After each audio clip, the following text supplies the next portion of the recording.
ԱՄՆ-Թուրքիա հարաբերությունները թևակողում են նոր փուլ նախագահ Դոնալդ Թրամփի եւ նրա թուրք գործընկեր Թայիփ Էրդողանի հանդիպմամբ։ Օրակարգում միլիարդավոր դոլարների գործարքներ են եւ ռազմավարական խնդիրներ, որոնք ուղղակիորեն ազդում են նաեւ հարավային Կովկասի վրա։ Նախագահ Թրամփը այժմ հույս է տալիս, որ F-35 կործանիչների շուրջ Թուրքիայի հետ վեճը մոտ է լուծմանը։ Չնայած իր իսկ նախկին վարչակազմն էր ժամանակին Անկարային հեռացրել ծրագրից, ռուսական C-400 համակարգերը ձեռք բերելու եւ դրանց միջոցով կործանիչի տվյալները Ռուսաստանին փոխանցելու մտավախության պատճառով։ Մենք նախագահի հետ աշխատում ենք առևտրային եւ պաշտպանական բազմաթիվ համաձայնագրերի վրա, այդ թվում Boeing ինքնաթիռների խոշոր գնումների, F-16-ի խոշոր գործարքի եւ F-35-ի վերաբերյալ շարունակական բանակցությունների շուրջ, որոնք ըստ մեր ակնկալիքների կարող են դրական ավարտ ունենալ։ Էրդողանն իր հերթին հաստատում է հարաբերությունների բարելավումը եւ օրակարգում ներառված պաշտպանական առանցքային հարցերը։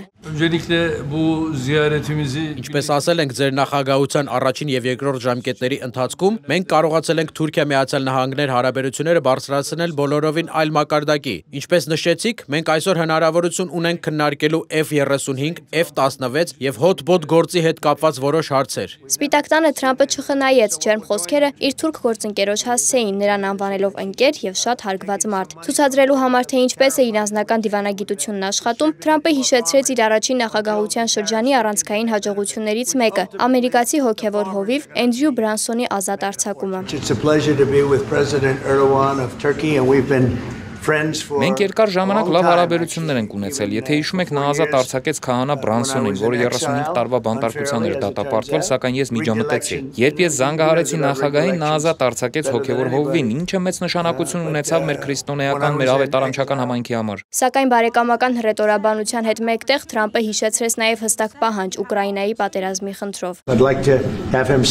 Մենք հիանալի հարաբերություններ ենք ունեցել կապված թե պատերազմի, թե առևտրի հետ, եւ կարծում եմ, որ այսօր մենք խոսելու ենք երկուսի մասին էլ։ Ես կցանկանայի, որ նա դադարեցնի նավթ գնել Ռուսաստանից, քանի դեռ Ռուսաստանը շարունակում է այս կատաղի հարձակումը Ուկրաինայի դեմ։ Նրանք կռվում են, արդեն միլիոնավոր կորուստներ կան, եւ հանուն ինչի, ամոթալի է, դա մարդկային կյանքերի վատնում է, ուստի մենք պետք է կանգնեցնենք դա, Պուտինը պետք է կանգ առնի։ Սպիտակ տանը հյուրընկալած բոլոր բարձրաստիճան դեմքերին որպես իր լավ բարեկամն է ներկայացում Թրամփը, որի ավտոշարասյունը նախօրեին փակել էր Էրդողանի ճանապարհը։ Հնարավոր է, որ Էրդողանին փողոցում կանգնեցնելը վրեժխնդրության համեստ ակտ էր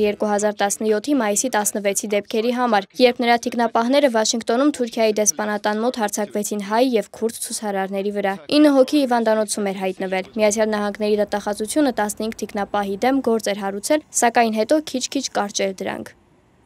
Միացյալ Նահանգների նախագահի հատուկ բանագնաց Սթիվ Ուիտքոֆը հայտարարել է, որ Թրամփի վարչակազմը իրեն հանձնարարել է Ադրբեջանի եւ Հայաստանի հարցերով խորհրդակցել Թուրքիայի հետախուզության գործող եւ նախկին ղեկավարների Իբրահիմ Քալնի եւ Հական Ֆիդանի հետ, որն այժմ արտգործնախարարն է։ Այս բացահայտման ֆոնին ՄԱԿ-ի գլխավոր ասամբլեայում Ադրբեջանի նախագահ Իլհամ Ալիևը չի զլացել ինքն իրեն գովեստի խոսքեր շռայլել։ Մենք հաղթել ենք եւ պատերազմում եւ խաղաղությունում։ Մենք վերջ ենք դրել օկուպացիային եւ սկսել ենք վերակառուցումը։ Արդարությունը հաղթանակել է, իշխանությունը ամրապնդվել է եւ փաստացի խաղաղությունը հաստատվել է։ Մենք պատրաստ ենք կիսվել այս դրական փորձով։ Ալիևը հատուկ ընդգծեց Միացյալ Նահանգների հետ հարաբերությունների նոր մակարդակը, պատմական քայլ որակելով Թրամփի որոշումը կասեցնելու 1992 թվականից Ադրբեջանի դեմ գործող ազատության աջակցության մասին օրենքի 907-րդ հոդվածի կիրառումը։